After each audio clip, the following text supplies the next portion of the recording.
Hello friends, welcome back to Tamil பில்லா.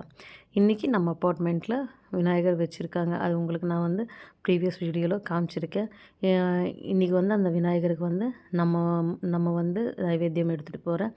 சாமிக்கு பிடிச்ச தேங்காய் ரைஸ் பண்ணிவிட்டு சாமிக்கு கொண்டு போகிறேன். அந்த தேங்காய் ரைஸ் எப்படி பண்ணுறது என்னென்னு இந்த வீடியோவில் பார்க்கலாம் வாங்க. நிறைய பேர் கொண்டு வருவாங்க. இன்றைக்கி நானும் கொண்டு போகிறேன் பிரசாதம். இப்போ பாத்திரத்தில் எண்ணெய் ஊற்றிட்டு அதுக்கப்புறம் பீனட்டு போட்டு அதுக்கப்புறம் தாளிக்க பருப்பு எல்லாமே போட்டு நல்லா ஃப்ரை பண்ணணும். அதுக்கப்புறம் கட் பண்ண பச்சை மிளகாய் எல்லாமே போட்டு அதுக்கப்புறம் இஞ்சியும் போட்டு நல்லா ஃப்ரை பண்ணணும். அப்போ தான் அது காரம் இல்லாமல் இருக்கும்.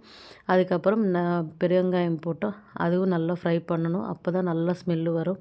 அதுக்கப்புறம் கை நிறைய கருவேப்பிலை போட்டேன். கருவேப்பிலை போட்டால் தான் நல்லா டேஸ்ட்டாக இருக்கும், நல்லா ஸ்மெல்லாக இருக்கும். அதுக்கப்புறம் துருவின தேங்காய் எல்லாமே போட்டு நல்லா ஃப்ரை பண்ணிவிட்டேன்.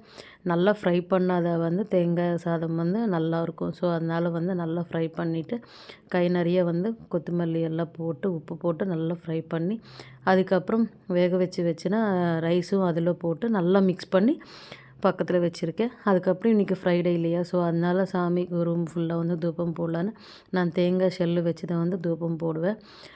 அதுக்கப்புறம் பாருங்கள், நம்ம சாமி ரூம் ஃப்ரைடேனால ஈவினிங்கும் பூ மாற்றிட்டு நான் பூஜை பண்ணிட்டேன்.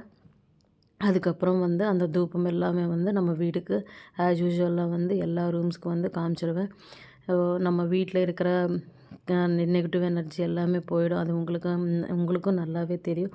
ஸோ அதனால் எவ்ரி ஃப்ரைடே மாதிரியே இந்த ஃப்ரைடேயும் நான் தூபம் எல்லாம் காமிச்சிட்டு அதுக்கப்புறம் ரெடி ஆகிட்டு சாமிக்கு நைவேத்தியம் எடுத்துகிட்டு போயிருக்கேன்.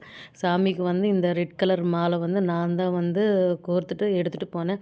எல்லோரும் ரொம்ப நல்லா இருக்குது வாங்கிட்டீங்களா அப்படின்னு கேட்டாங்க. இல்லைங்க, நான் அங்கே தான் பண்ணியிருக்கேன் அப்படின்னு சொல்லும்போது எல்லோரும் நல்லாயிருக்குன்னு சொல்லும்போது எனக்கு ரொம்ப ஹாப்பியாக இருந்தது. அதுக்கப்புறம் சாமிக்கு அப்படியே ஹாரத்தை காமிச்சிருக்கோம். அதுக்கப்புறம் நைவேத்தியம் எல்லாம் பண்ணிவிட்டு நிவேதனை பண்ணிவிட்டு அதுக்கப்புறம் ஹாரத்தி எல்லாம் காமிச்சிருக்கோம். எல்லோரும் சாமிக்கு நல்லா ஹாரத்தி எல்லாம் காமிச்சிருக்காங்க. அதுக்கப்புறம் குட்டீஸையும் ஹாரத்தை காமிச்சிட்டாங்க. கடைசியில் கடைசி ஹாரத்தி மறுபடியும் நான் காமிச்சிட்டு அதுக்கப்புறம் குட்டீஸ்க்கு எல்லாத்துக்கும் பிரசாதம் எல்லாம் டிஸ்ட்ரிபியூட் பண்ணியாச்சு. எல்லோரும் ரொம்ப ஹாப்பியாக ஃபீல் பண்ணாங்க. இந்த மாதிரி கெட் டுகெதர்ஸ் இருந்தால் தான் நமக்கும் கொஞ்சம் ஹாப்பியாக இருக்கும். அவங்கவுங்க வீட்டில் எல்லாமே இந்த மாதிரி சின்ன சின்ன ஃபெஸ்டிவல்ஸ் வந்தால் தான் நம்ம எல்லோரும் சேர்ந்து இருக்கோம். இந்த மாதிரி வீடியோஸ்க்கு நம்ம சேனலில் மறக்காமல் சப்ஸ்கிரைப் பண்ணிக்கோங்க. Please like, share and subscribe Tamil Billa. Thank you so much.